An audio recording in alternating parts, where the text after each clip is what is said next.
Good morning and welcome to Counterpoints. How you doing, Emily? I'm doing great. How are you, Ryan?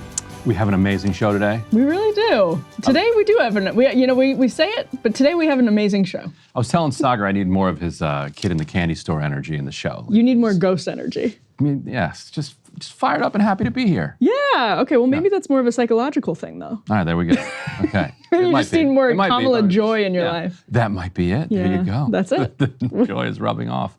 So we're going to talk about RFK, a lot of RFK. And also, people have been asking about the Friday show. We're back to Friday shows. Yeah. This Friday, we're going to have a debate over the role of RFK in this race and in his role in the general, whether or not he's going to actually be a boost to Trump or not, or whether he feeds into the Democratic weird meme that they're trying to wrap around Republicans. Yeah, we'll be joined by Michael Tracy and Jeff Hutt, who's a field director for RFK Jr.'s campaign, for a debate about the future of RFK Jr., his Trump endorsement and all of that. So stay tuned to the Friday show for that debate, but it'll come out early for premium subscribers on Thursday night.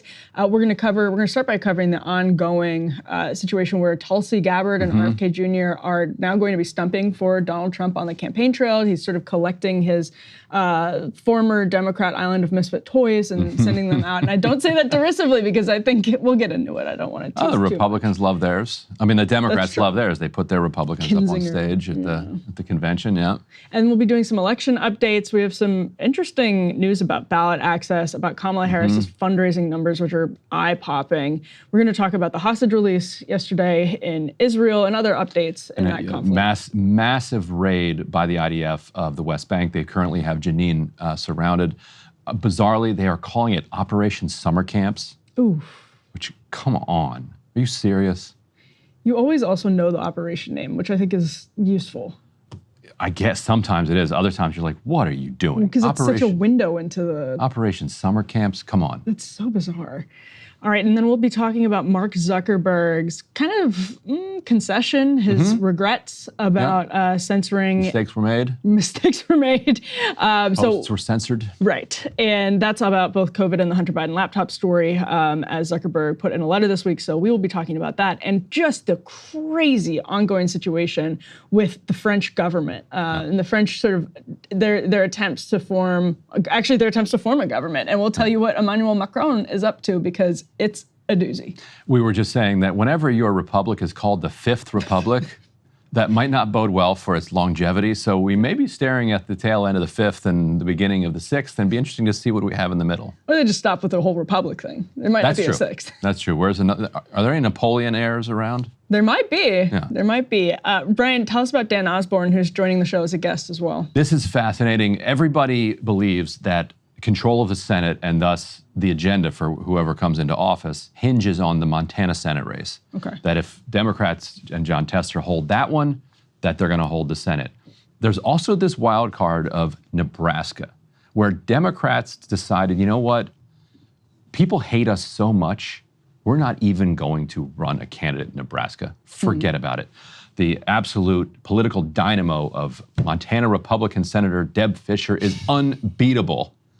In comes veteran Dan Osborne, who led a massively successful strike in the state.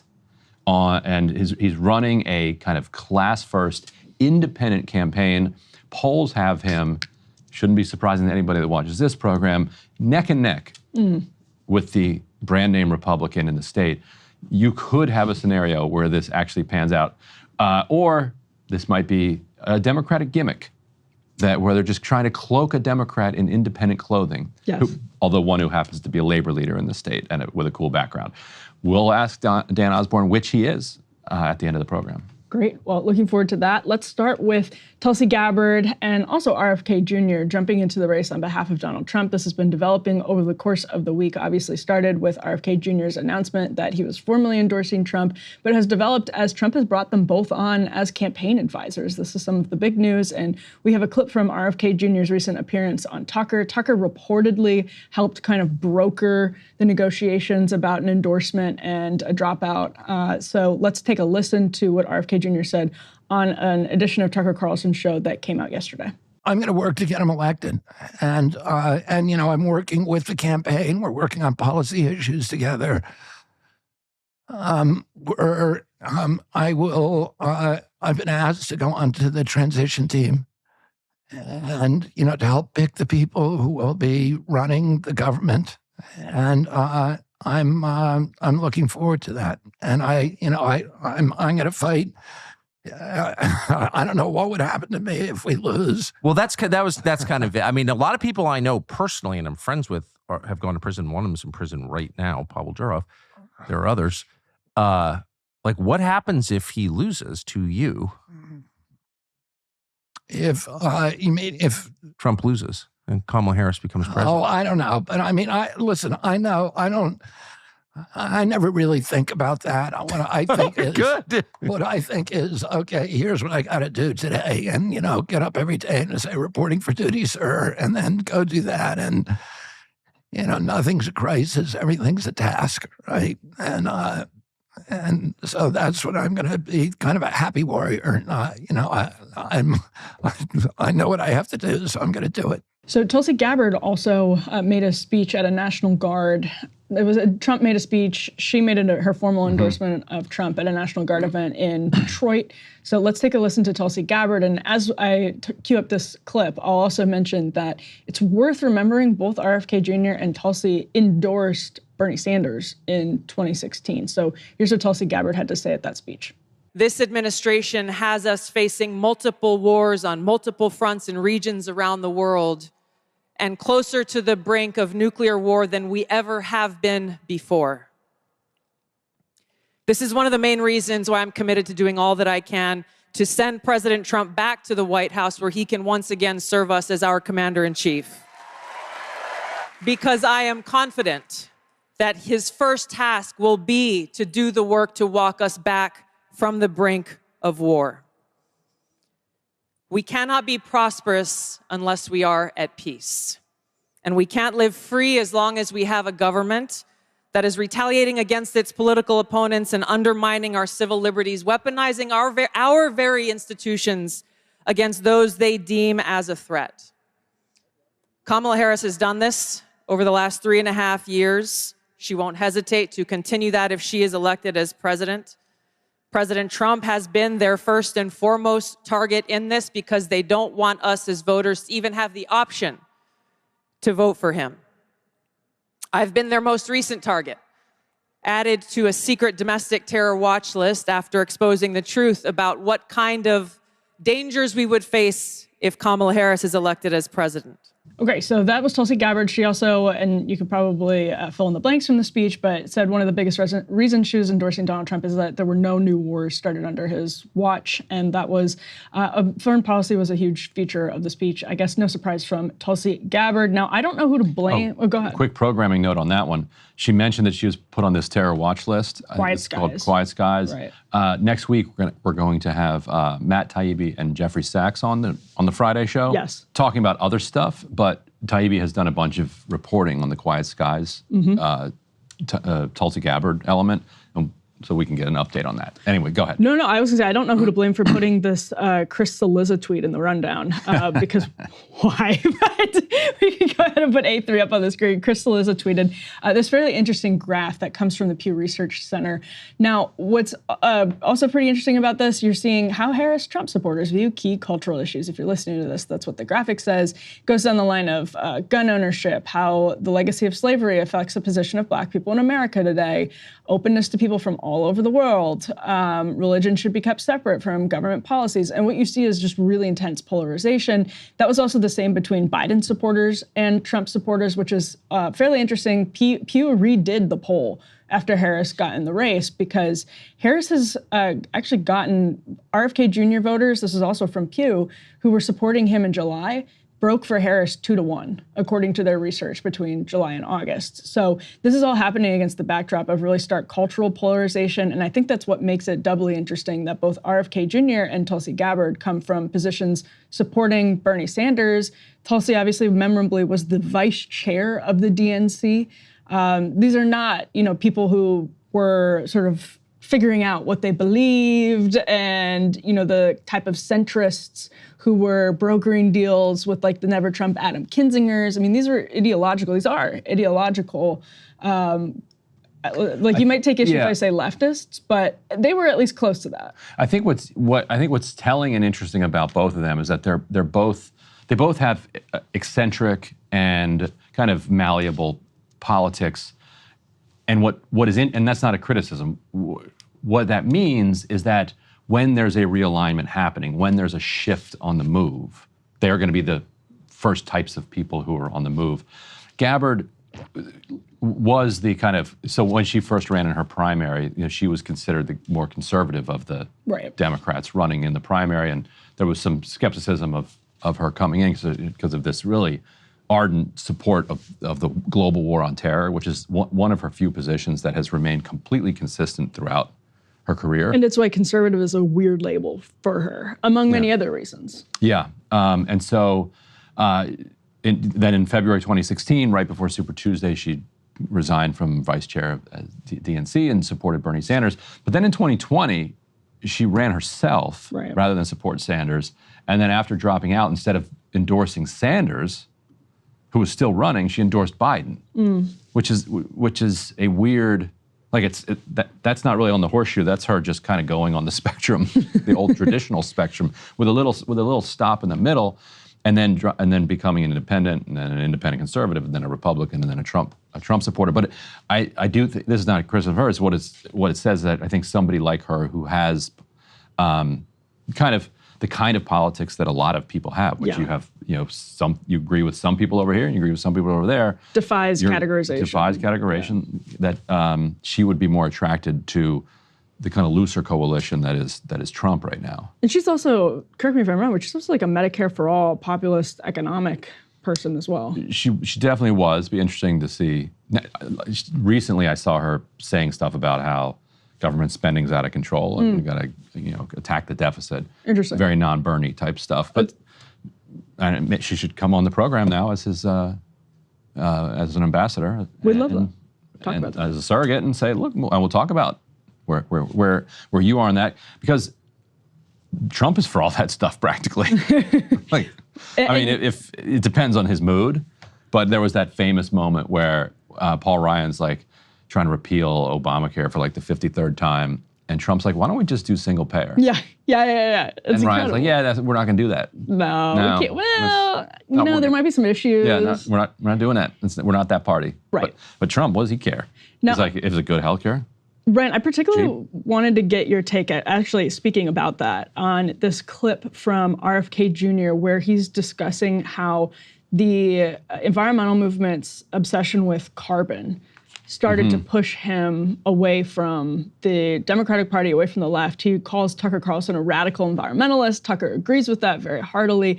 And I think it fits into this broader discussion about how increasingly a lot of normal Americans just defy categorization. That might be because of Trump, by the way. People feel like they don't belong in the Republican Party because they're really uncomfortable with Donald Trump and they're really uncomfortable for support for Donald Trump. Or you have people like Tulsi Gabbard and RFK Jr. RFK Jr. in particular has some colorful quotes about Donald Trump from years past where he's highly critical of him. So it's kind of a remarkable turn of events to what you were just speaking about. How does Tulsi Gabbard go from endorsing Bernie to endorsing Biden to endorsing Donald Trump? And I'm thinking about Tulsi in Afghanistan. Biden wanted to end the war in Afghanistan. Everybody sort of has their big priorities, and they say, I can deprioritize all of these other policy issues where I disagree with one candidate on, because I think what they're going to do on this particular issue, which is my priority, which I think is the most important thing in the country, is going to get done under them.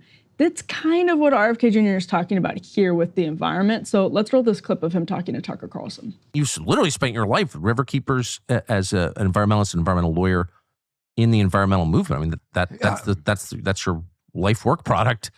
Have you been expelled from the movement? Pretty much, yeah. The weird thing is I think of you as a radical environmentalist. Well, I definitely am. Yeah. You are.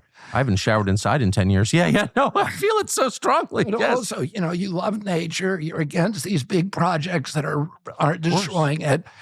And, you talk about toxics, and the environmental movement no longer talks about toxics anymore. They don't care about it. I talk Roger Ailes all the time, who both of us know, who would let me occasionally onto Fox News to talk about it, but there was so much hostility from the Republican Party because it was like you're attacking corporate profit taking, and that these are chemicals, they're molecules. Who cares? You know, they can't hurt you. And there was just, and then you do this incredible show on endocrine disruptors. And I'm like, oh my God, Tucker Carlson has just done the best show that's ever been done, showing, you know, what's happening with endocrine disruptors and how they're just destroying us. And the Democrats went after you and the environmental movement. And I'm like, what? You know, this is what we've been trying to get for 40 years, the Republicans to care about these issues. And they said, oh, he's saying that chemicals turn people gay and he's anti-gay and all of this stuff. And that wasn't what you said at all. And that's not what anybody said. Ryan, you're a hippie. Is he right? Yeah. Is he right that toxins in particular, because that's what he's doing. He's saying, listen, Donald Trump has said that he might give me the ability to have some oversight over public health, the obesity crisis, the chemical crisis, the metabolic disease crisis. You know, I think that is the most important thing in the world. And if we don't deal with it, you know, that's why I'm basically supporting Donald Trump. So is he right that the environmental movement has moved away from those priorities in a way that's alienating sort of old school RFK Jr. environmentalists, or is he mischaracterizing it? I don't know if it's alienating old school RFK Jr. types other than him, but he's absolutely right about the focus on carbon, and climate change. Like, there's no question about that. I don't think, and we could get him back on the show and ask him, I don't think it needs to be an either or. Like, climate change is an existential threat to us. Like, the Middle East is going through, right, like as we speak, one of its like worst heat waves in history. Just looked, it's like 110 in Baghdad, which I understand people are like, oh, it's the Middle East, it's hot over there. No, it's like much hotter than normal. And we are facing massive problems as a result of it. His point that we have overlooked toxicity is dead on. There's no constituency right now calling out forever plastics. Except for Tucker Carlson. Right, yes. And that was an interesting program that he did on endocrine disruptors and plastics, and also the way that our food system is poisoning us, basically, at an industrial level. These are all like also existential questions that we need to be faced. So it shouldn't be an either or. Right. Because you have to get them both right. If you get one right and you don't get the other right, good luck. Yeah.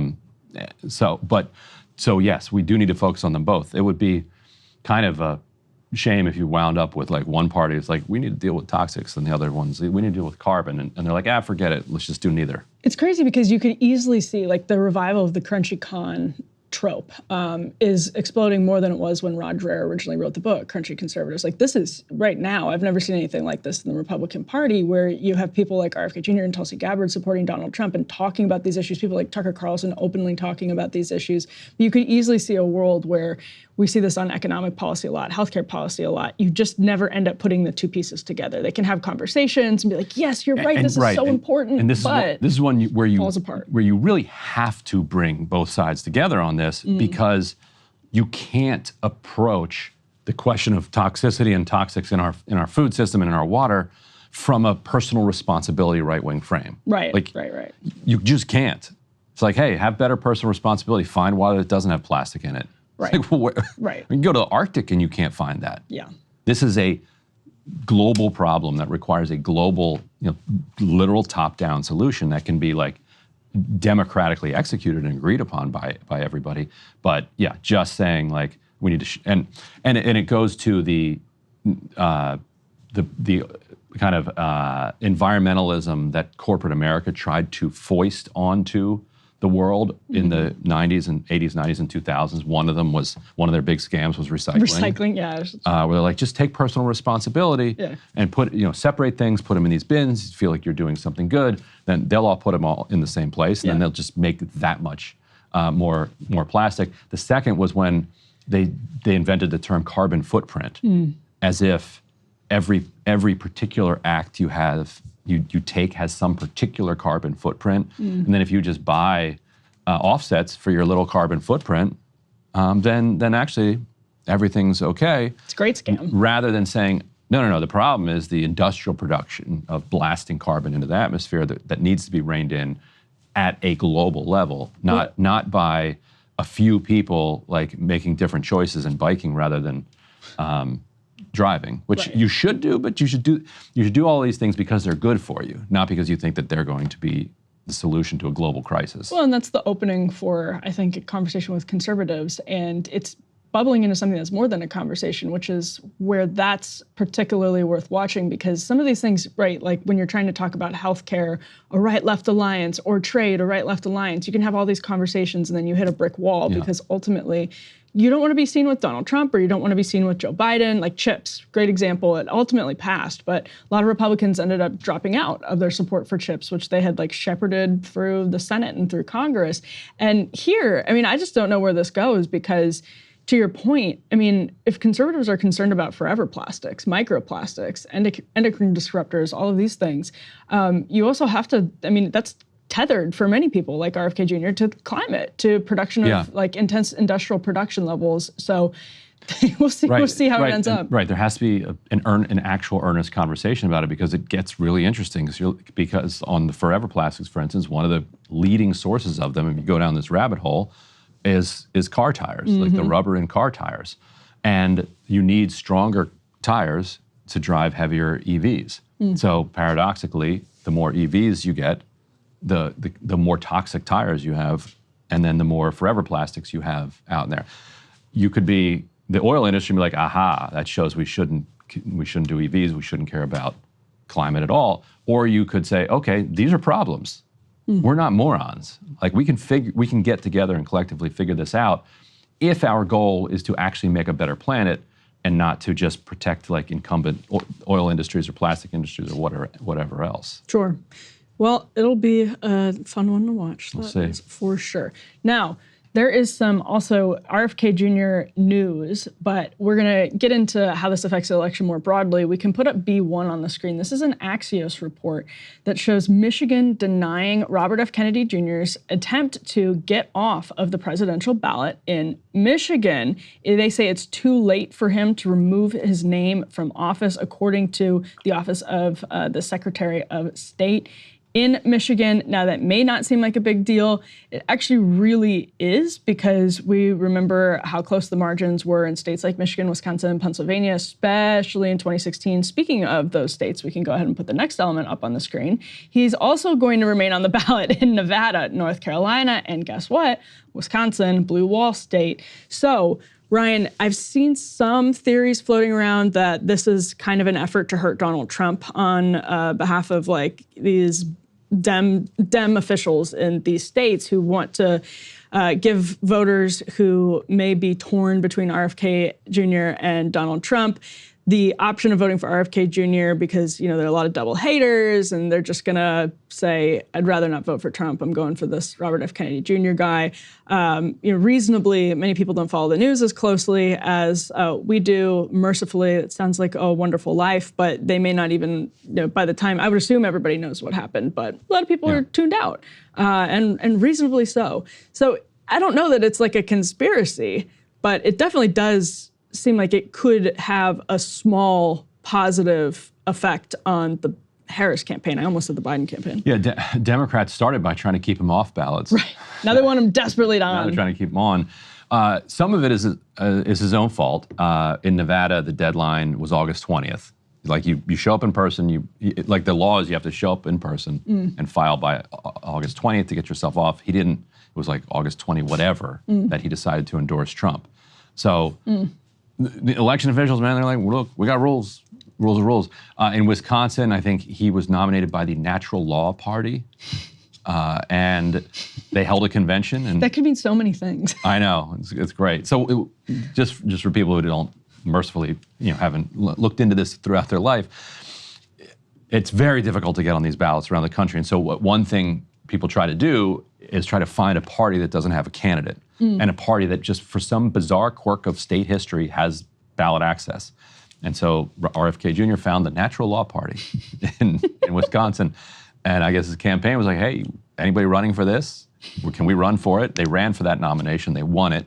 And Wisconsin said, look, in order to get him off of a party's ballot, because he's not an independent, they would have to have another convention, vote to get him off and get a new candidate. And there's no time, like ballots are going out. North Carolina ballots are going on September 6th. I was just going to say. And something like a third of North Carolina's 100 counties have already sent their ballots to the printer.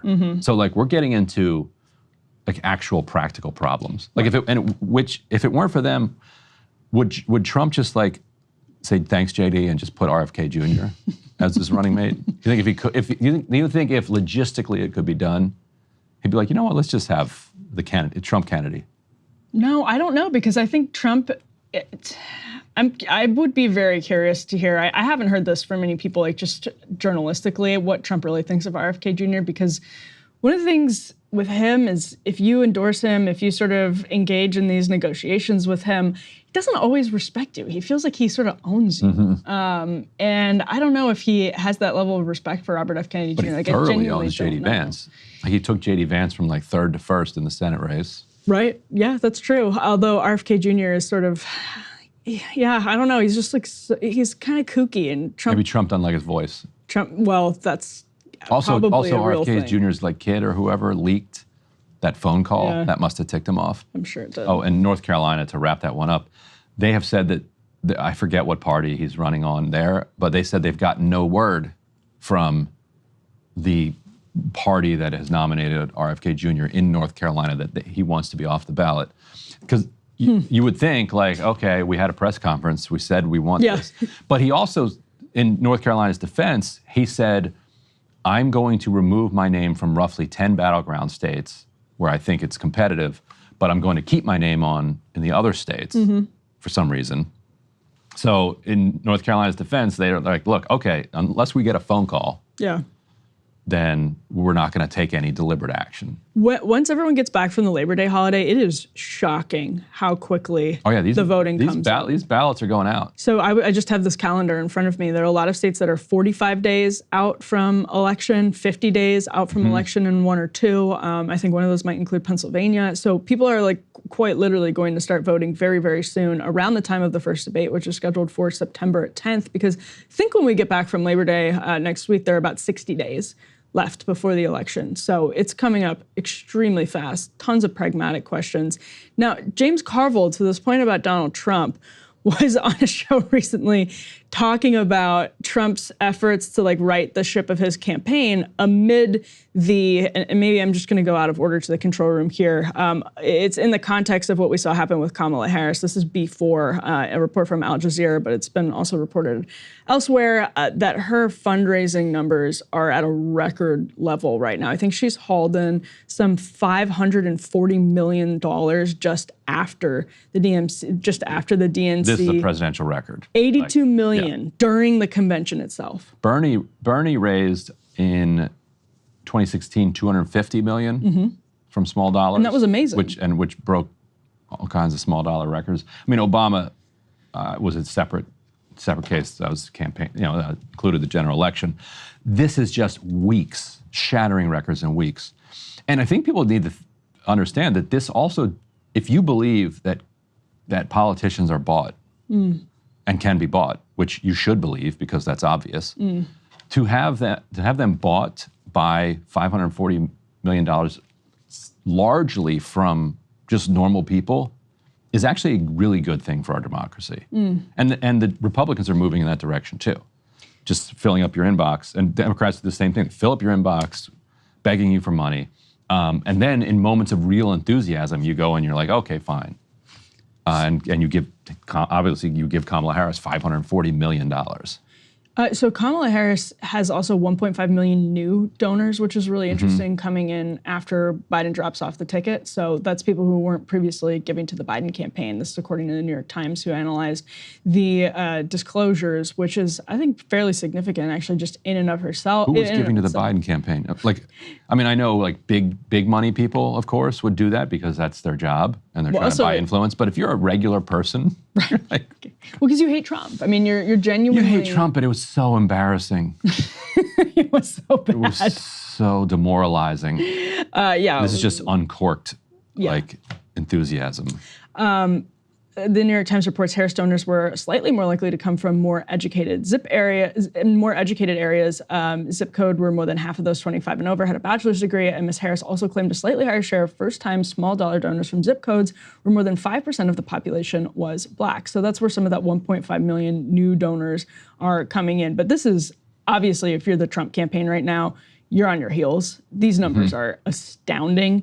So let's go ahead and roll this clip of James Carville talking about how Trump has, in his mind, as a Democratic, sort of legendary, mythical Democratic strategist, analyzed the Trump campaign's, or Donald Trump himself's, reaction to Harris joining the ticket. He has like shark-like survival instinct. And he knows that he's not having the same effect as he used to. He knows that Harris has become what he's always wanted to be, is the kind of hot item. He does. And he's not the new kid on the block anymore. And he's struggling to regain that. But he like I say, he has very primitive survival skills. And I think this is something that, and it's driving him crazy. Right. I think what you're saying is he's in deep trouble and is aware of it. He is, and he's aware of it. And now how he gets out of it, or can he get out of it, I don't know. Very primitive survival skills is what James Carville said. Well said. Well, I mean, I don't know. He survived pretty long at this point. So, But primitive creatures survive for millennia. Fair enough. Now, the interesting, well, it's beyond interesting. I mean, it's always worth remembering. It kind of feels like it gets lost in all of this, but I think primitive is a compliment, by the way, because it's like those are the best survival skills. okay. You don't want. I don't think he was using. You don't it want as an a compliment. accountant's survival skills. True, but James Carville seemed to be using it in the sense that, like, he's a kind of Neanderthal. Yeah, but I think he respects a Neanderthal. Okay. Fellow Neanderthal. As a Clinton, Yes.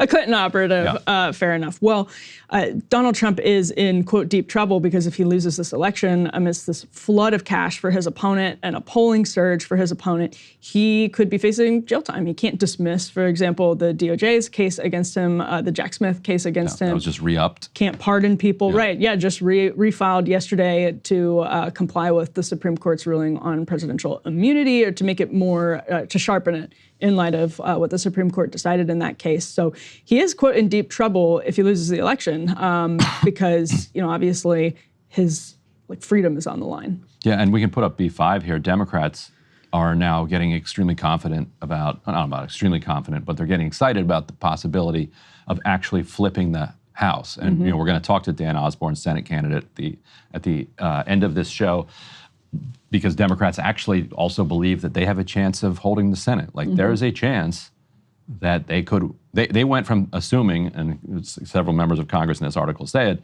that they were going to lose all three chambers decisively, to thinking we might actually win all three of these at this time. And a Democratic operative was making an interesting point to me about Harris that I think plays into this, which is that there's a key difference between her and Barack Obama in this sense, that in 2008, the Democrats and kind of independent progressives and others kind of invested their hopes into Obama as this transformative, unique leader who was going to, take them somewhere new. Like he was the guy that was going to do it. They absolutely do not think of Kamala Harris that way. What they think of as, when they think of Kamala Harris, they think of somebody who can be the vessel for people's ability to fight against Trump. That's that interesting. Like she'll do. Interesting. And they're actually they're rooting for her. And that's why they're, I think, fine that she hasn't had any interviews yet at all. And when they watch that interview Thursday night that she's going to do with Dana Bash, they're all just going to be on pins and needles and with their fingers crossed, saying like, please Kamala, please Kamala, please Kamala. Just, hoping that she does well enough that she can then be the thing that they use to kind of fight back against Trump. Whereas when it was Obama, they would have been sitting back and just watching and like allowing Obama's genius to like wash over them. Yes. And I think like her joy washes over everyone. No, that's their joy in Biden being gone. Yes. But I think it's actually paradoxically, a much healthier relation. They have a much healthier relationship with Kamala Harris. You should not invest all your hopes into a politician. Yeah, although you should actually have no confidence in them at all. I mean, and need to kind of push them and drag them, because that's the Democratic will then kind of working, rather than this guy is going to take us to the promised land. The magical transformation of Kamala Harris, though, I think has some people who were previously very cynical about her now genuinely investing, like, emotionally in Kamala Harris as a human being. It's hilarious. Which is absolutely wild. So to your point, also a brilliant move, I think, by the Harris campaign to finally agree to a sit-down interview. It's going to be a joint interview with Harrison Walz on CNN and they with put it Dana as far Bash. forward as possible. And weeks ago, she said she hopes her team will schedule him by the end of the month. It is like it's happening on Thursday night, literally the eve of and then Labor Day maybe we'll get one weekend. by the end of September. Maybe if we're lucky. But I mean, it's just like tactically, it's the same thing with this entire campaign. It has been such a risk-averse campaign. And I think it's like anti-small d Democratic from, and hypocritical from and the risk-averse democracy. vice presidency. It's smart. We played a couple months ago that clip with Lester Holt, where she sits down to do an interview on the border. Oh yeah. And he asks her, so why haven't you gone to the border? She's like, I have gone to the border. He's like, no, you haven't. She's like, oh, well, I haven't gone to Europe either. It was the most surreal exchange. She's like, why did you just say you went to the border? That doesn't make any sense. Yeah. She didn't do an interview for like a year after that. Yeah, she's not, I mean, it's not her strength. Yeah. It could be Palin-esque, but, she's feeling herself right now, and that goes a long way just in terms of your personal confidence when you're in these interviews, and it can backfire on you too. And having Walz there is kind of a funny move.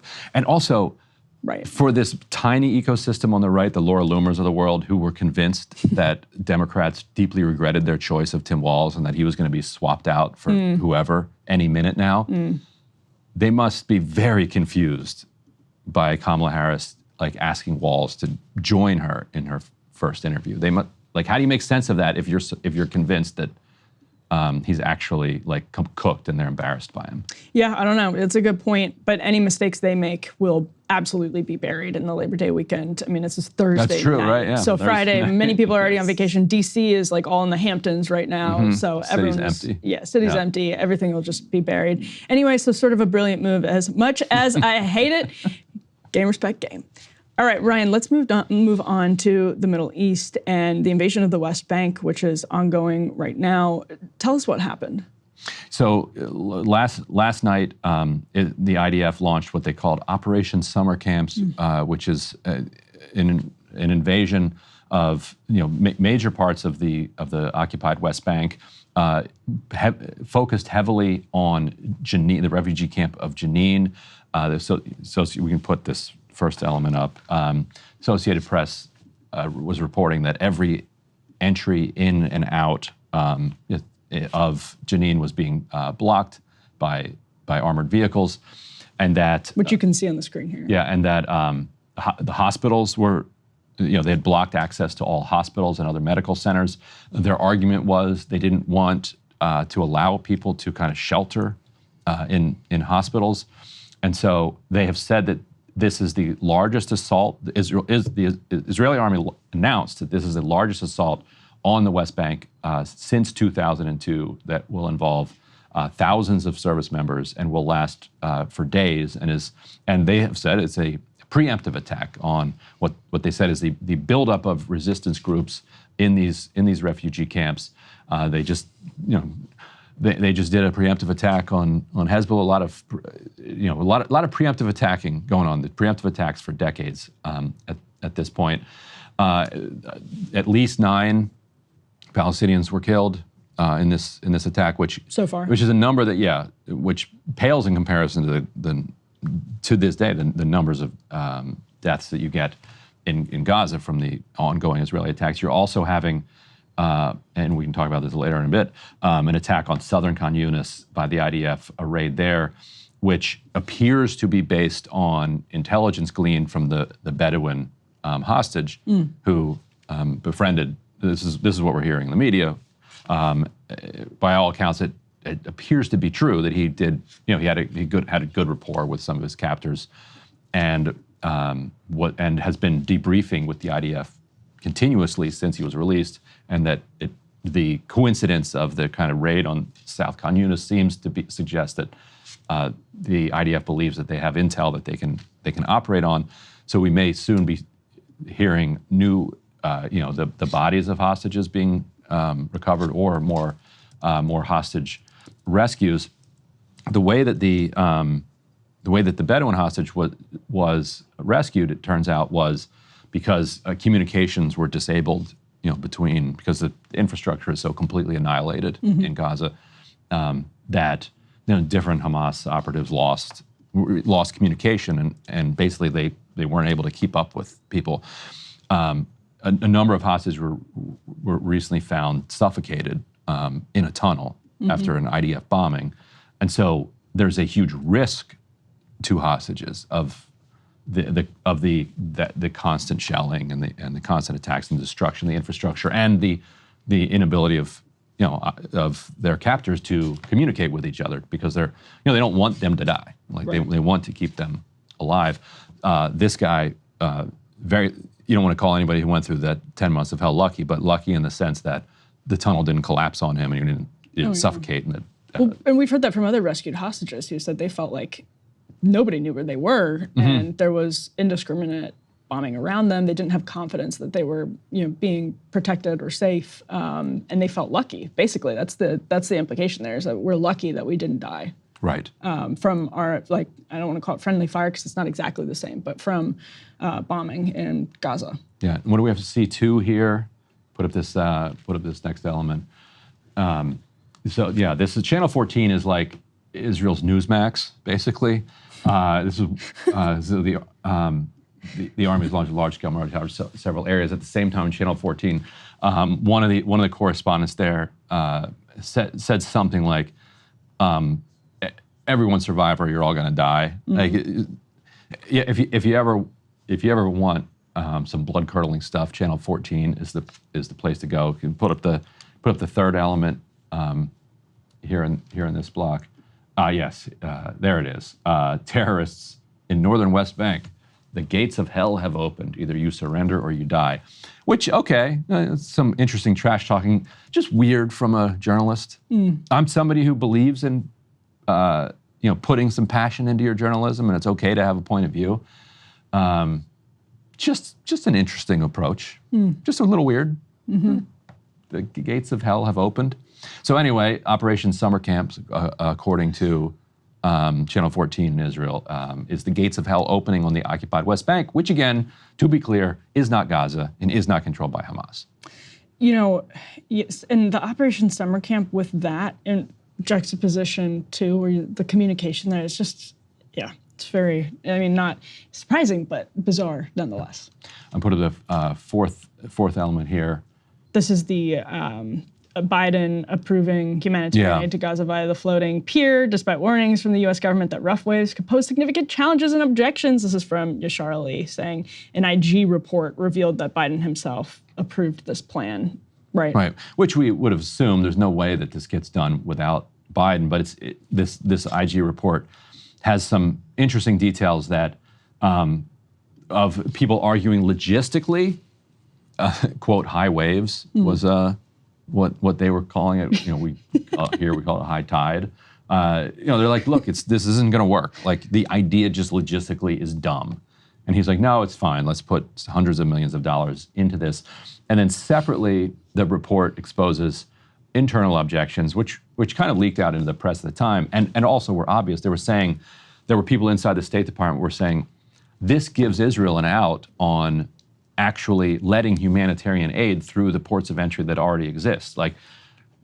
And if you remember from our reporting on this at the time, this is weird. You're acting like there's some natural disaster around the rest of Gaza. It's waves. Where you're unable to just put food and humanitarian aid into trucks and drive it in and distribute it to people. Somehow that has become an impossibility, that what you need to do is build this $500 million pier and then bring it in from Cyprus.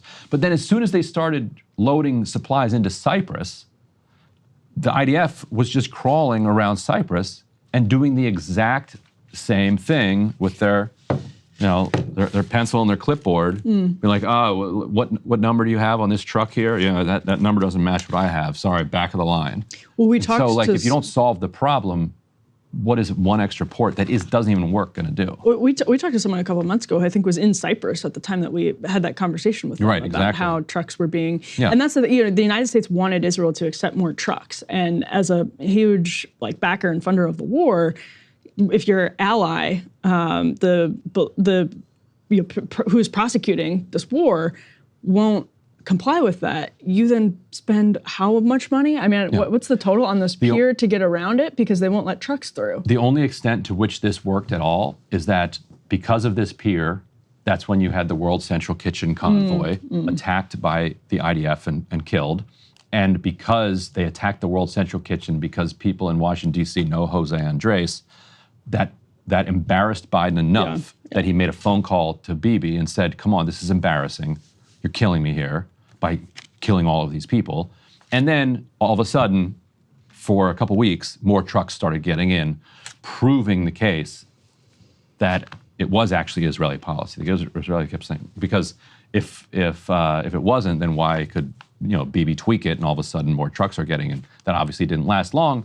And the long-term effect of killing the World Central Kitchen humanitarian aid workers was that there were many fewer humanitarian aid workers willing to, for good reason, go out onto the distribution runs, which then led Israel to say, well, it's the United Nations and UNRWA that can't distribute the aid. It's really not our fault. It's their fault. Ignoring the fact that they had killed, more than 100 family and workers of UNRWA, and had led a global campaign to defund them. There's some truth that there's some truth to the claims about UNRWA from the Israeli perspective but we've talked about this before, when it's that embedded in such a tiny and concentrated population, that's sort of inevitable. And a big picture thought on this is it's post-World War II, these are all of the tangled, bizarre conversations that we have, and now we have international pressure that you feed civilians of your enemies, which is in the sort of aggregate a good thing and unusual in all of human history. But if you say that you're doing it, you got to do it. If you agree to the terms, and if you want to throw international law around like Biden does when it comes to Russia, and then flout it or fail to pressure people into complying with it when you're supplying arms, et cetera, it's obviously incredibly problematic. Let's put C5 up on the screen. This is a video of the hostage rescue.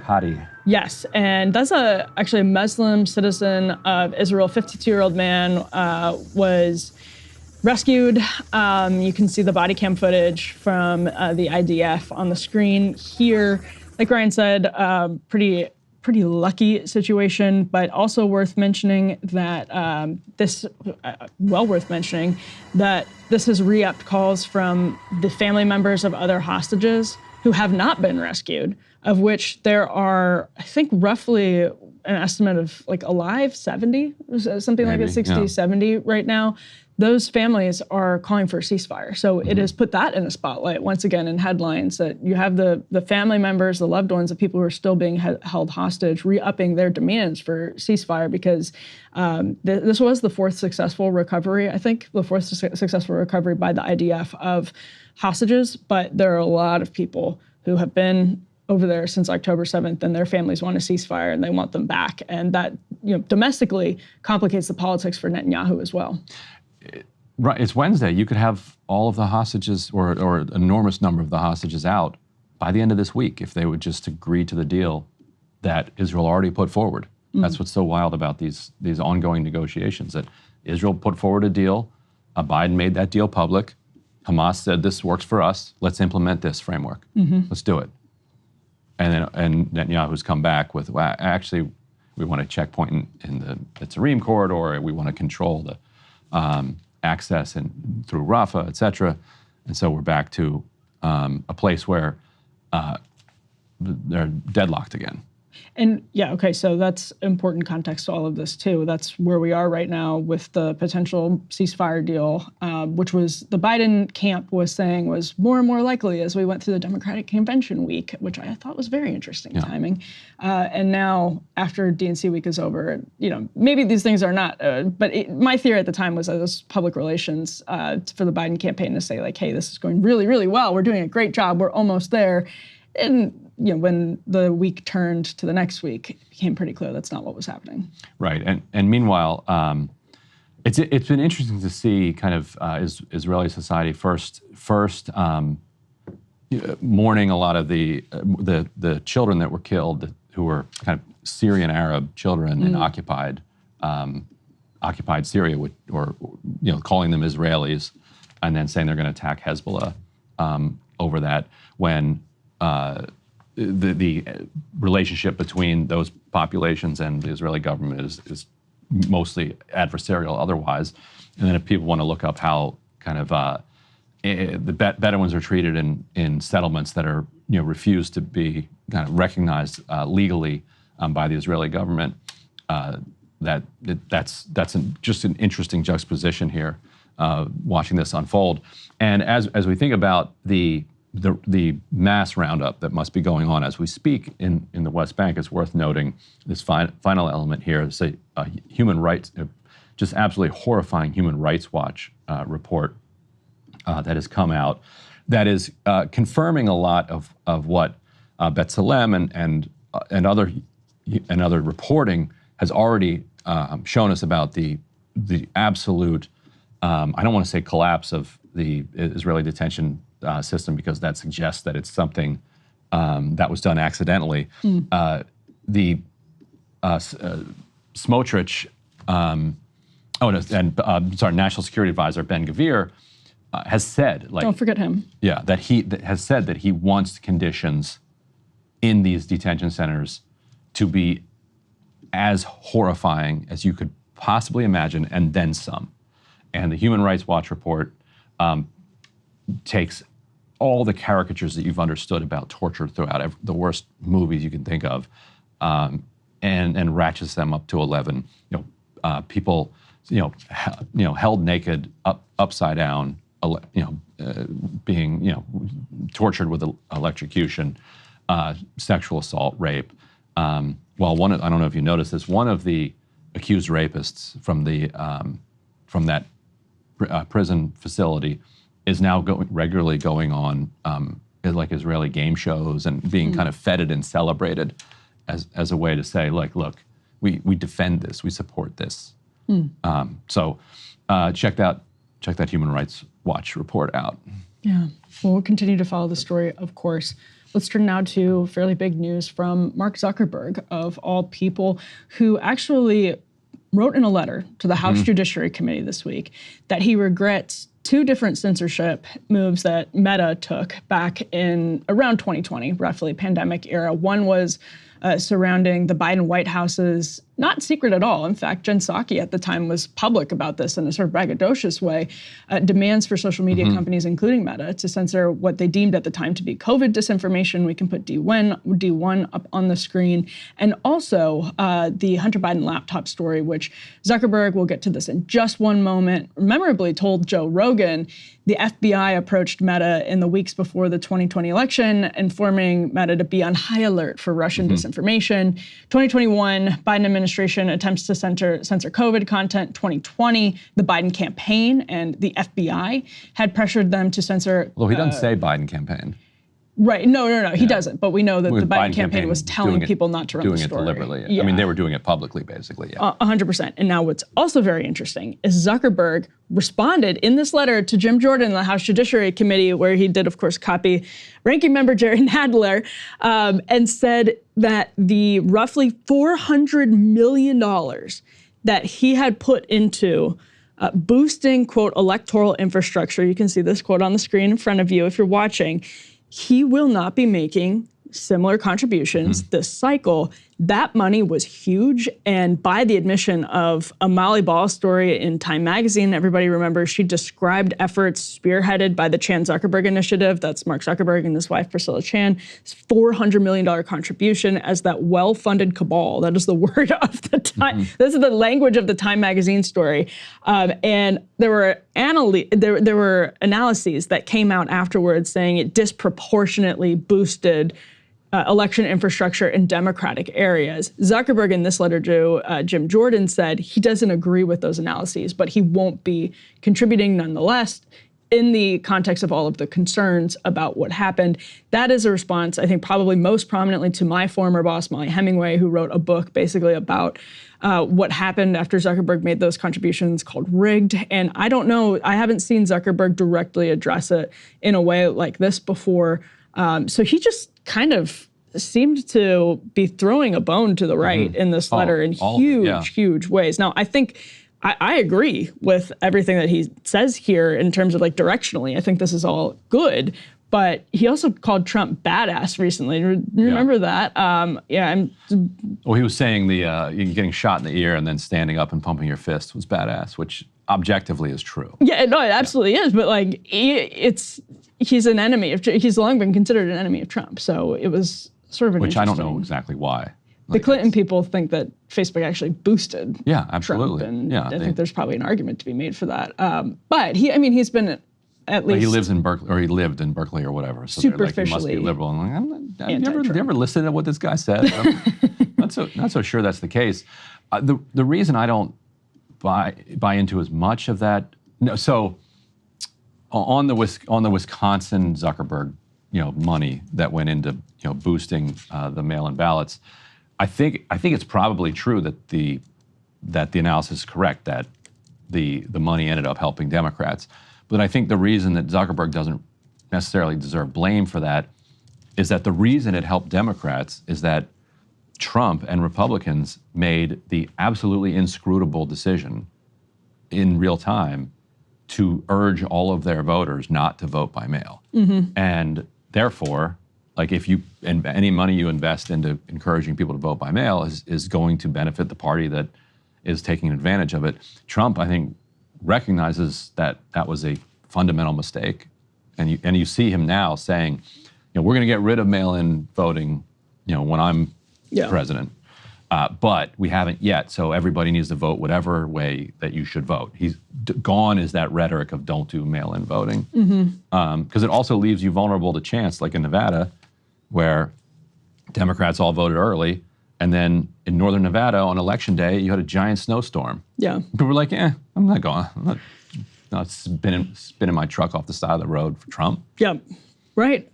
So here's a flashback to how Zuckerberg talked about the lead up to the Hunter Biden laptop controversy with the New York Post. This was 2 years ago on Joe Rogan's show. Zuckerberg kind of opened up about this with some if we take him at his word, and he seems to be genuine in this quote because it's like he's reflecting on how he didn't know what he was getting into.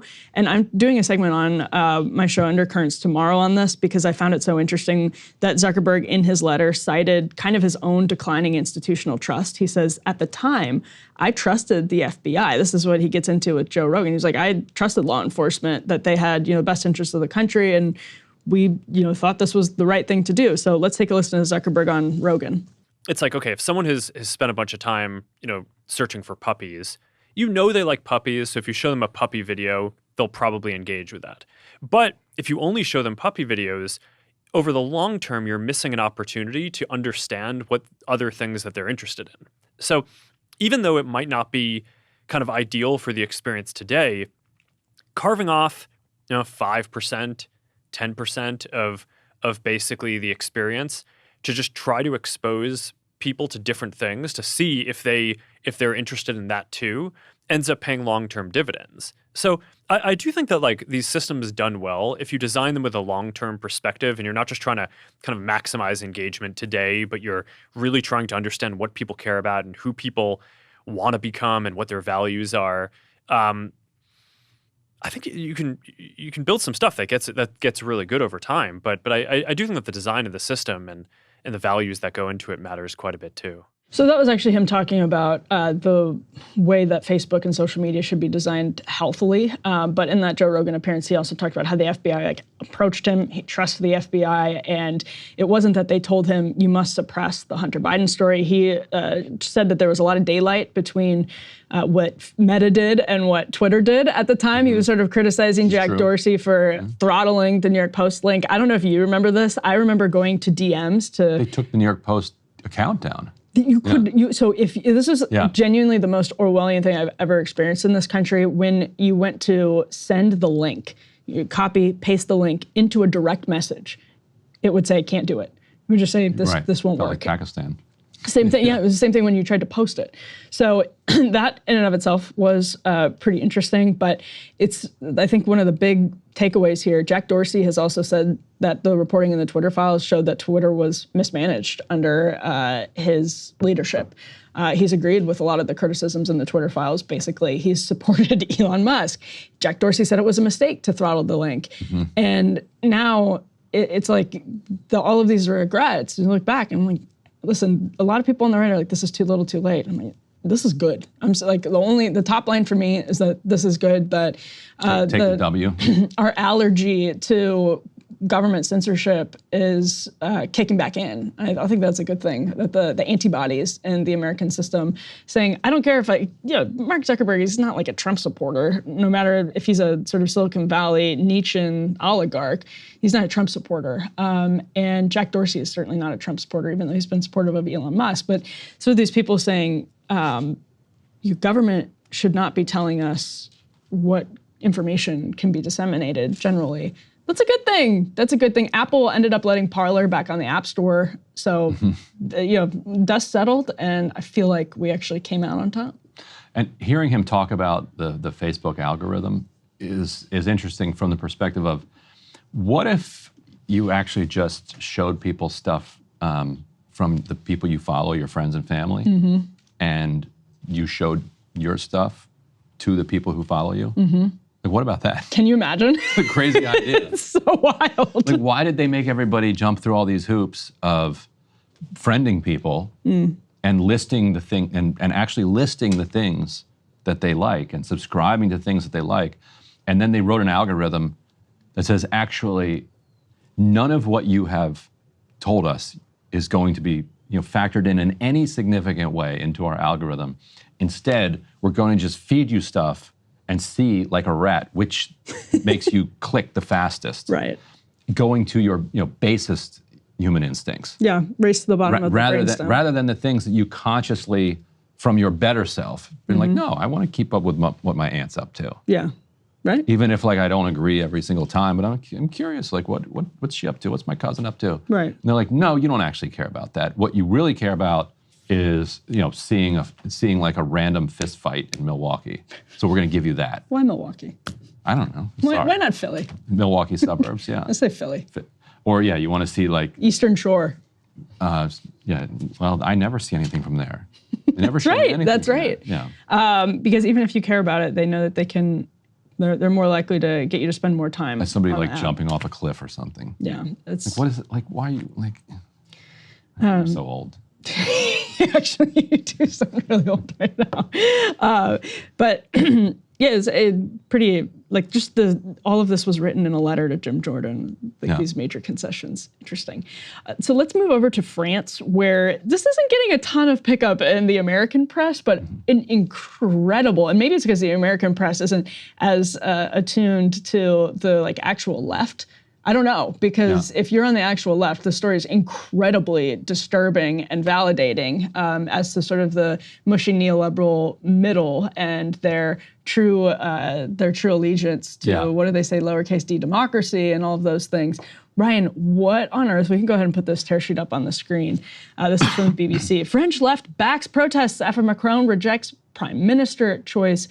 What is going on behind that headline? So this is wild. Let's explain to people how this fifth French Republic works. So basically, they've got a president and a prime minister. The president is the kind of good-looking guy you put out on the international stage, handles foreign policy. Doesn't matter if he's short. Does not matter. Short game. The prime minister handles domestic affairs. Traditionally, they've always been from the same coalition, the same party, basically, because that's just how it has worked out. They may have stumbled on a fatal flaw in their Fifth Republican Constitution. So in the last election results, the far left finished first, the far right finished second, and then Macron and his center-right party finished third. And I guess you got some little other and then a bunch of like dregs, finishing after that. So you would think, okay, fair enough. The far left gets to form a government, and we go from there. And the Macron and the far right are like, no, we actually don't want to see that happen. And they have the power to stop it because the far left did not win an absolute majority, and they don't have anybody forming one with them. So if Macron did appoint somebody from the far left to form a government, the right and the center right and the rest of the dregs would immediately hold a no confidence vote and oust the government. So he could do that. And in Spain, the king did that. They had an 18-month standoff that was very similar to this one. And the king was like, okay, fine, you know what? The right wing, in this case it was the right wing. The right wing won more votes, but doesn't have a majority. So fine, go ahead, form a government. And backed off and let them try. Then they failed. And then they let the center-left form a government. So Macron is not even allowing that. And so what the left said, okay, fine. You don't like us. You don't like our policies. And Macron has been very, very clear. I don't agree with your policies, your politics. We don't want the left in charge. He's been very clear. He's like, I don't care what the voters said. So they've said, okay, here's this 34-year-old unobjectionable woman who will be our prime minister, and we will take 0 cabinet positions. They're like, that's their concession to the fact that they did not win an outright majority. And Macron's like, no, not good enough, not going to do that. Right. And as we saw, you can put up this next element here. So he's sitting down with Le Pen and saying, all right, who knows what he's talking about with Le Pen in these talks.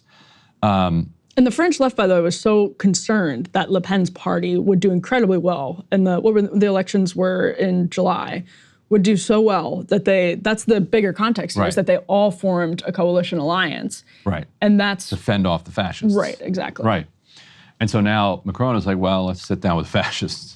And so you've got all these bizarre arguments where they're saying the left doesn't deserve to govern because some of the people who voted for the left weren't actually voting for a left-wing agenda. They were only voting to block Le Pen. Right.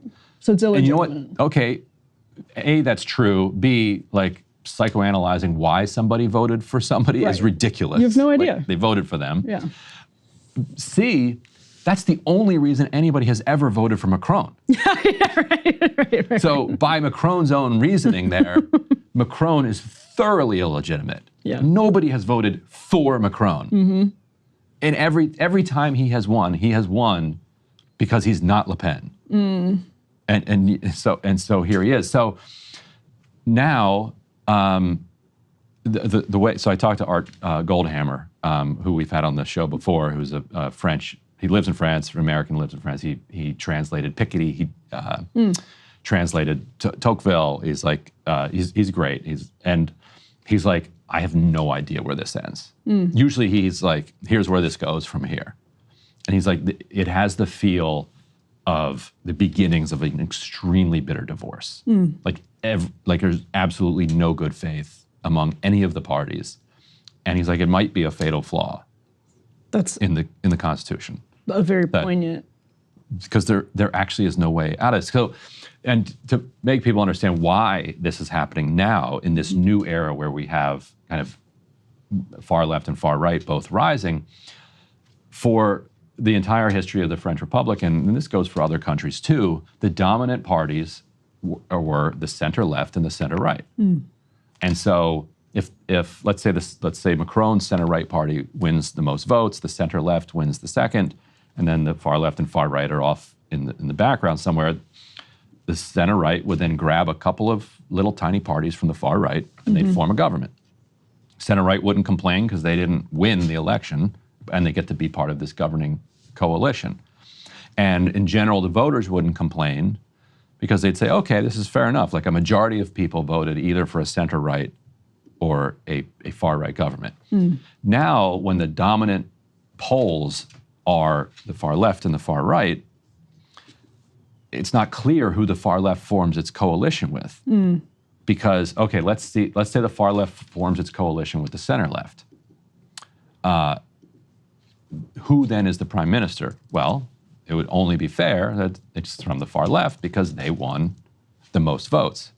But at the same time, a majority of voters voted against the far left. You know, let's say 55, 60% wanted center left over all the way to the right. So the center left party says, no, actually, if you want to represent the median voter, it should be us. But there is no median voter anymore because you're using this old spectrum rather than understanding that actually you've got different wings of populism that are the overwhelming majority against the kind of fading neoliberal elites. Yeah, and so the old frame just doesn't work for the new politics. It's so interesting you say that because I was just going to bring up this. I'm reading from this Unheard article, Keir Starmer doesn't understand populism, because Keir Starmer gave a speech this week that was described as, quote, gloomy by a lot of the press. And this, the author of this article makes a really, really good point that actually really the failure when Starmer was talking about, quote, the snake oil of populism in his speech, he's pinning all of those riots, the Southport riots that we talked about a couple of weeks ago, on, quote, 14 years of Tory failure, just pinning the blame on the Tories. And this writer says the public has a sense that the roots of our national woes go much deeper, more than 40 years of a broken economic and social settlement, which we owe to Margaret Thatcher and Tony Blair, as well as their heirs Gordon Brown, David Cameron, and Rishi Sunak. The mantra, there's no alternative, has produced decades of rampant economic and social individualism dressed up as progress, when in reality we've gained individual freedoms, yet lost stability and common solidarity. This is connected to what we talked about in the first block of the show today about people like RFK Jr. and Tulsi Gabbard founding common cause with Donald Trump because he's somewhat heterodox in the Republican Party on particular issues, you know, how he uses government, et cetera. But still, not even that being the perfect marriage. Our categories don't work anymore. They only kind of superficially ever did for the average voter. And everybody right now is just spinning their wheels and reeling to try and figure out, you know, the solution. But people like Keir Starmer and Emmanuel Macron and arguably Kamala Harris, and maybe even to some extent you could say Donald Trump, they have no real idea how to address this. And James Pogue wrote that story about Chris Murphy for the New York Times. I don't know if you read it, about how Chris Murphy is genuinely trying to figure out what Democrats can do to address some of the concerns that the new right is tapping into. He's like the only person in the Democratic Party other than Roe, who's like Ro Khanna. Oh, really? Well, he should talk to you. Who's like actually seriously engaged in that project. You see basically none of that from the Starmer, Macron, Harrises of the world. Right. Yes, that's right. And so and we can put up this third element here from this Macron ally, Bayrou. This is a great follow. I don't have my glasses on, so I can't tell exactly what his ad is. What he's Arnaud Bertrand. He's great on so much stuff. Yeah. What is he? He's fantastic. It's Arnaud Bertrand. So RNAUDBERTRAND. And so he's talking here about how this Macron advisor is just very explicitly saying that it's the left program that Macron objects to, and that they as the establishment elite object to, and that they're going to cling to power against this. Come hell or high water. The fact that this is happening at the exact same time as they arrested the Telegram founder in Paris, I don't think is. I think it might be a coincidence in the fact that the events are lining up at the same time, but it's similar to the trends are similar. The establishment elite is going to need censorship and authoritarianism to kind of lock down this bubbling rise of populism. And so what Bayrou is arguing there is he's stating a fact, which is that the left did not win an outright majority. And so, but then he goes on, therefore they should not be able to govern. It's like, but whenever the center left or the center right won 45% of the vote. They were not told, and were the leading vote getter by far. They were not told, oh, you only won 45%, you don't get to govern. If it's the center left, the left-wing parties would join with them and they'd form a coalition. If it's center right, the right-wing parties would join with them and form a coalition. But the center is unwilling to do that for either pole. Right. And so center left and center right too, is whether it's Mitch McConnell or Chuck Schumer. Yeah, right. And so, although in our system, they seem a little bit more willing to do that. And also that our centers are holding better. Yeah. Than, well, maybe are the center and the Democratic Party is holding better than the one in the Republican Party? Yeah. No, I mean, that's the question. Is it like, how much longer does that last? Right. I posed that question actually to Rick MacArthur, who's the president of Harper's and publisher of Harper's, because he wrote a story for Spectator World about how Democratic elites have been able to control the party so well over the course of the last several decades. And this is on Undercurrents too, where there is such a difference between how Republicans totally lost control when Donald Trump came along, and Democrats fought Bernie Sanders tooth and nail in 2016, were able to use the muscle of the DNC to shut down the Sanders campaign or to hamper the Sanders campaign.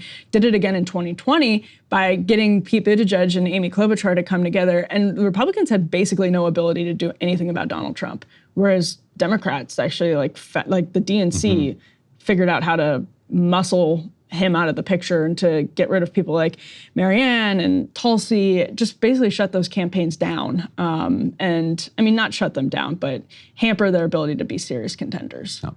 It's a good segue into our next segment, which is an interview with independent Senate candidate Dan Osborne.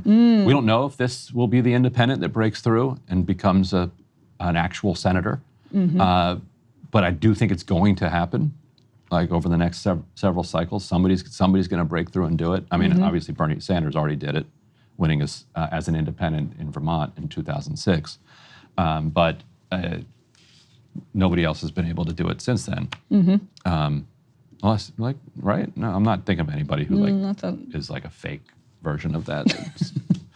So anyway, up next, independent Senate candidate Dan Osborne, who is polling neck and neck with the Republican in Nebraska on a class-first message. Stay tuned. Joining us now is Nebraska independent Senate candidate Dan Osborne. Dan, thank you so much for joining us.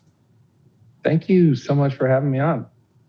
And so we're having you on at kind of an interesting time in your race. Not only has your Republican opponent, Deb Fischer, just been officially kind of nominated to be your only opponent. I believe it's correct that there's no Democrat running in the race.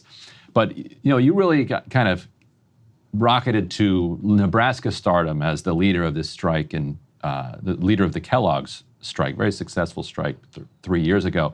Seeing that Kellogg's is now claiming it's closing its plant. So can you back up for people who aren't familiar with the Kellogg's story at all? Tell us about your 18-year career there that led up to the strike and what the strike was over and where we are now. Yeah, not that I'm really ever into correcting people, but it was 20 years I spent there. 20 years, Amazing. sorry. Yeah, no worries. Those details matter. Sometimes, this one not necessarily, but I was a mechanic there for 20 years. Really, my origin story with the union begins at COVID. We all have our COVID stories, most of them not good.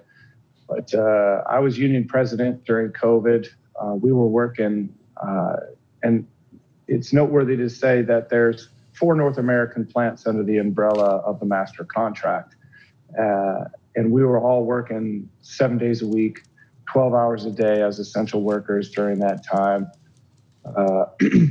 Kellogg's made record profits that year. They went from, it's noteworthy to say also, we kept all plants going at 100% capacity. So they made record profits. They went from $19 billion to $21 billion. The CEO gave himself a $2 million raise. The board enriched themselves. The stockholders enriched themselves. And our contract expired that year. We figured it was going to be a no-brainer. We were going to get our little slice of the pie. But instead, Kellogg sat across the table from us. On the first day, they said, we're going to go after your health insurance. We're going to go after your cost of living wage adjustment, which was our only form of wages designed to keep us even with inflation. You know how that went. And we're going to implement a two-tier wage system with no path for a lower tier employee to move to the upper tier. So essentially, everybody's going to be on the lower tier. So for me as president, that was my oh crap moment. There hasn't been a strike in Nebraska since 1972. I had to learn what that meant. But we could not come to an agreement with Kellogg's. And so we shut down 4 North American cereal plants and we walked off the job to preserve our wages and benefits. We all felt we were on the right side of history on this. And I knew out on the picket line, Democrats were going to come out and support labor because that's what they do. But I was able to get 2 Republicans, one congressperson to come out to the picket line and one governor to draft a letter on our behalf and send it to the CEO, imploring him to get our people back to work.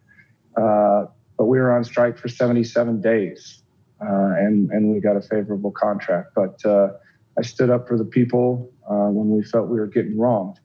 But Kellogg's announced that they're closing the plant in Omaha in 2026. And a lot of people online, a lot of keyboard cowboys and cowgirls online blaming me in particular, but the union for that closing. Well, there's also 3 other plants in the network in North America that are under the same master contract that get the same wages and same benefits, but they only announced Omaha.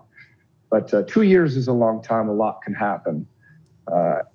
I have a good feeling that this is not going to occur the way they are saying it's going to occur. This could even just be a negotiating tactic by Kellogg's to try to get the union to take concessions. We'll see. But again, 2 years is a long time. Is any of it political? Do you think they announced this closure 2 years later to try to torpedo you? You know, I thought about that, and I appreciate the thought that I'm somebody special enough for a corporation to announce we're going to close a plant because of one guy, and so no. The answer is absolutely not.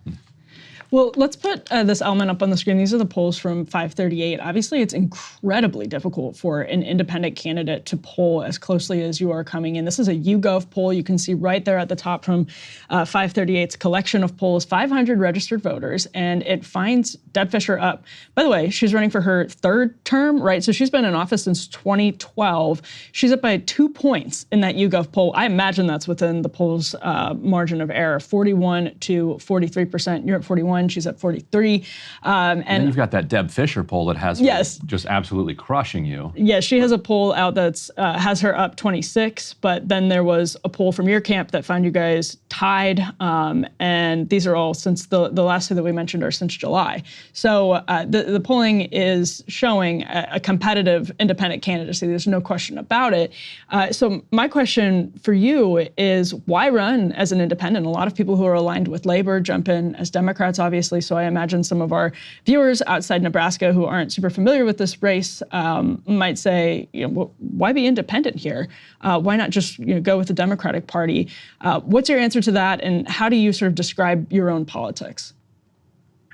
Yeah, I became an independent in 2016. I became disenfranchised with the 2-party system. I see this huge divide that is being created, seemingly both sides catering to their extremes and leaving people, I feel like me, out of the middle. Like there's nobody like me in the United States Senate. And by that, I mean less than 2% of our elected officials in both the House and Senate come from the working class. I get frustrated when I see their corporate agendas. For example, 90% of Deb Fischer's campaign funds come from corporate super PACs, but we're being different. I'm not taking any corporate money.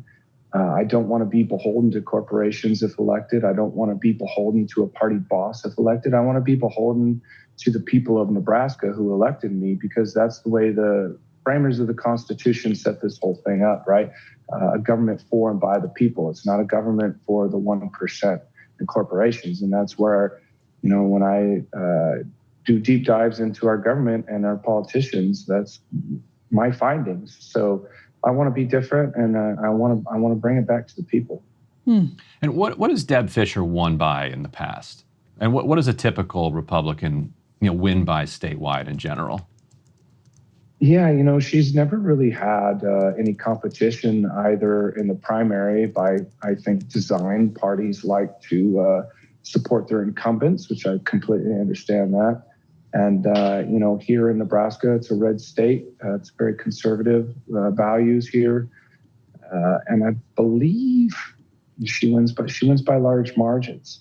Trump won with about 60% of the vote in 2020, and Biden got about 40%. So So how do you thread the cultural conservatism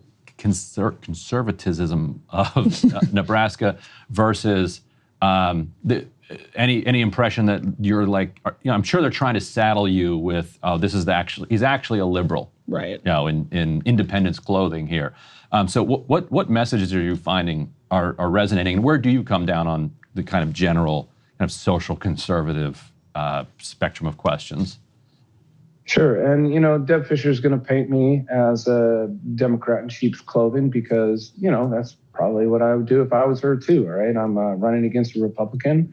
There's no Democrat in the race, so it stands to reason she's going to paint that picture. But I've never been able to put myself in a tidy little blue or red box. I've always felt like I like things from both parties. But what's differentiating me from being a Democrat or being a Republican is, my core message. And my core message is we have to get corporations out of our politics. We have to have we have to have campaign finance reform. We have to end things like Citizens United. We have to get the corruption and the money out of our politics in order for it to be this sound entity that is mostly free from corruption. Again, we're being different. I'm not taking corporate money. My average donation is $35. We've raised $2.3 million. So this campaign, is truly powered by the people. But where I lean towards the right would be, we do have to have a secure border, and we have to do it yesterday. Both parties are to blame. They keep kicking the can down the road. I mean, we haven't had any meaningful border or immigration reform, for that matter, in a very long time. And also, we have $34 trillion in debt. You can place the blame on both parties for that. Many administrations adding, $6-7 billion or $1 trillion to the national debt. So we have to do things like hold the Department of Defense accountable for passing audits, things like that. And we have to hold corporations accountable for when they start price gouging and grocery stores for jacking prices up 1,000%. These are the things that I think we need to do because we're all hurting. I'm hurting. I'm a steam fitter for a living now. I got fired from Kellogg's after the strike. But, these are the things that are taking money out of our wallets at a time where we're all hurting. So that's kind of where I set myself apart. And Bernie Sanders sort of famously independent from Vermont, obviously, but caucuses with Democrats or has long caucus with Democrats. And some people didn't even know that Bernie Sanders was actually an independent because he would, for example, he ran in the Democratic presidential primary, has caucused for years with Democrats. So do you have plans for how you might approach the caucusing question should you be elected to the Senate? Do you have plans to caucus with Republicans, with Democrats, or just not caucus with either party? Sure. I do have a plan for that. And George Norris was the last independent senator from Nebraska. He's from McCook, Nebraska. He actually set up the nonpartisan unicameral that we enjoy in Nebraska today that I think Washington, D.C. could take a few notes from. But his last term, he did not caucus with anyone. And, there's nothing in the Constitution or anywhere written that says you have to. People will tell me, you'll never get a committee assignment if you don't choose to caucus. I would like to challenge. I would like to challenge the entire system. Deb Fischer early on dismissed us, and she's refusing to debate because she says, this is just a political science experiment. And I was like, yes, that's exactly what I am and what campaign is. And, guess what else is a political science experiment? The United States of America, our Declaration of Independence, our Constitution, that's a political science experiment. And I think it's done pretty well. But I would like to challenge the system, not caucus with anyone. But if I feel like the people, because I want to deliver for the people in Nebraska at the end of the day, and if I feel like I'm failing at trying to buck the system, depending on how the House is set up, how the Senate's set up, who's the president, there's a lot of different scenarios. I'm going to have to make a decision on who to caucus with, and I will caucus with somebody if the people in Nebraska are suffering. But it's going to have to be a choice to make who I can best deliver for Nebraska at that time. If there was a bill that came to the Senate floor that would codify Roe v. Wade, would you vote to support that? And how big an issue are abortion rights in the Nebraska Senate race? Because fairly conservative state, but then again, abortion rights triumphed in nearby Kansas. Correct, it did, and it is also a ballot initiative in Nebraska. As is the legalization of medical cannabis is going to be on the ballot as well. And, I always divert back to the Constitution of the United States and the Founding Fathers and how they envision the country. And they envision the federal government take care of the big stuff, the economy, the border, foreign affairs, things like that. And I don't think the United States government should be meddling in our personal affairs, whether that's at the doctor's office or our bedrooms. I truly believe that. And so, would I codify Roe v. Wade? That boils down to also the federal government should be taking care of our individual liberties, right? The Second Amendment, things like that. And so I believe that does fall under the category of an individual liberty. Look, in my own personal life, I'm 100% pro-life. I would never advocate for anyone that I know or love to have that procedure. But if I also know that I'm a male and I don't have a womb, and I would never advocate for women not to have that choice. And I know pregnancy is a very difficult thing, and that it does need to be available for women who need that procedure because it could be life-threatening. So, it's a very polarizing, a very difficult subject to talk about. But ultimately, I would side on a woman being able to choose for her own body. What about on the medical marijuana one? How are you going to vote on that? I didn't realize that was up. How does Nebraska not have that yet? Come on, guys. Well, I met the woman who is leading that ballot initiative, and she has a son that has a condition that would totally benefit from being able to give him THC to not have massive seizures. And so the fact that she doesn't have this medicine, and I'm going to call it medicine because ultimately that's what it is in this case. She doesn't have this medicine available to give to her son. And if she goes out and gets it through other means and gives it to her son, the state can take her son away from her. This is absurd. So absolutely, I'm going to vote for that. Oh, I guess last question: Have you endorsed a presidential candidate? Because I assume that you're hoping that there are a decent number. I mean, you can't win in Nebraska if there aren't a decent number of Trump-Osborne voters, people who vote for Trump and then vote for Osborne. How are you approaching the presidential? Yeah, well, I approach it. Well, I tell people, look, I will work with whoever the president is. And since I've been doing this and speaking to people who are 100% pro-Trump, and well, I'll go back to an event I had in Alliance, Nebraska. It's on the western end of the state. There was about 75 people at this event at a VFW, which I'm a member of. But I had a guy come in wearing a MAGA hat, an open carry pistol. I had people there with riding with Biden T-shirts. So it was a very eclectic group of folks.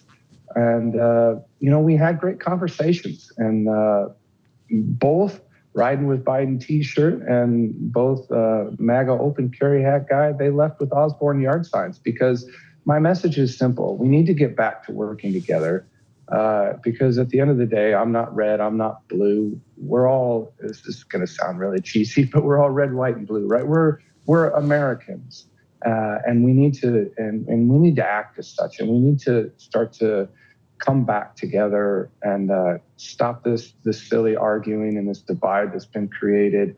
And that's my message. And it's getting corporations again out of our politics, getting the money out of our politics, stop this corruption that we're seeing. I want to be different. And that message is really resonating with both conservatives and liberals.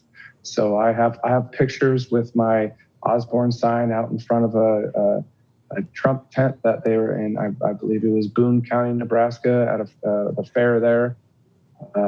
They put my sign out in front of the Trump tent, and I see my sign next to Harris' sign. So I love it. That's the whole message of this campaign: is let's just be one people again. All right. Well, Dan Osborne, Navy veteran, steam fitter, union leader, and independent Senate candidate in Nebraska. Thanks so much for joining us. Really appreciate it. Thank you so much for having me on. I appreciate you. You got it. Take it easy. Emily, what do you think? He has your vote? I mean, I don't love Deb Fisher, so I'm not zero surprised. People love Deb Fisher. I mean, her family loves Deb Fisher. Well, I think she's probably been good to some particular industry in Nebraska. I'd have to go back. Insurance industry, I think that's the other thing. Nebraska is it's not just culturally conservative. It's actually kind of a corporate state too, because Omaha. There's a lot based in Omaha. Warren Buffett, and then there's the insurance industry there. So the anti-corporate ag. There's a lot of stuff out there. Yeah, consolidated big ag. Yeah. The anti-corporate message is going to run up against some people. Are like, hey, wait a minute, we're a corporate state here. Well, no, I mean it's so interesting. Love it, though. And it's we weirdly didn't even plan for this, but this turned into a realignment themed edition of Counterpoints, because this kind of goes with every block. We started talking about RFK Jr. and Tulsi, not having a lot of luck in the third party lane or in the independent lane or in the populist Dem lane. They talked about how that's going in France. And the weird journey of Zuck all throughout his realignment. I mean, it's just up to Nebraska. The most interesting part of that, actually, I thought, was his answer on Roe. That one seemed I just got the sense that he felt that was the toughest one to navigate. Yeah, I'm sure it is, because on the one hand, I bet the ballot measure in Nebraska will pass. So, I don't know, but what do you think? I don't know how closely you've followed how because it passed in Kansas. Right. Well, but his version of, and Sagar talks about this a lot, but his version of live and let live, libertarianism is really popular with Americans, and that's sort of what some of these pro-abortion activists have tapped into in places like Kansas, is libertarians for choice. Those types of groups. You don't want a vaccine mandate? Right, they're doing, they're really being smart about how they're pitching this stuff in ads to voters, and so that his answer on that, I think, was trying to channel that sentiment. And it's so interesting how he's coded and said, I'm pro-life. I think he said, I'm 100% pro-life when you asked him that. But he's also coded as a hardcore labor leader. I don't know anybody else who really brings those two things together, because even Donald Trump would never say that he was 100% pro-life. I mean, I doubt he would, say it like that. But he's, not great on labor. We don't really know what we actually do. Bring in the CEO of Exxon and Steve Mnuchin and just, let things go. But it's so rare that you get a combination that's as stark like that. And we'll see if it reverts to the partisan mean and he winds up losing by 7-8 points, or if he ends up kind of shocking people. A lot of money is going to come in for Deb Fisher, I'm sure. Yes, that's true. I wonder, it's kind of a catch-22, because I think Democrats, I think Democrats are pretty confident he would caucus with them if it meant giving them the majority. A pro-lifer caucusing with them in the Senate. Yeah. Although who said he would vote to codify Roe? That's how I read his answer. But will Democrats spend money on his behalf? Or maybe because then it makes him look like a Democrat. Yeah. And Democrats are fatally existentially unpopular in rural areas. And I think just giving up is actually smart. Including Tim Walz, by the way, if you look at his margins. Even Tim in Walz, rural areas. So this is a really important race to follow, and maybe I'm a softie, but I just love like that story he said about the riding with Biden and the open carry guys both leaving with his yard signs, and them being able to just talk about this stuff is awesome. Like I think that's great no matter what. Wonder where that Ride with Biden t-shirt is. We gotta get you one. You can put it on the shelf. Maybe I'll buy that guy's off of eBay. Stuff it into your fish water bottle. All right, well, we will be back, if you're a premium subscriber, on Thursday evening with a truly incredible debate about RFK Jr., featuring Michael Tracy and somebody who was a field organizer for RFK Jr.'s campaign, Jeff Hunt. So that's on Thursday night. If you're a premium sub, you can go head over to breakingpoints.com to get a premium subscription. You get full episodes of Counterpoints. You get Friday debate shows early. And we've got some pretty great Friday debate shows coming up. So if you want to get those early before the general public, make sure to subscribe. And then we'll be back with more Counterpoints on next Wednesday. See you then. Stay tuned.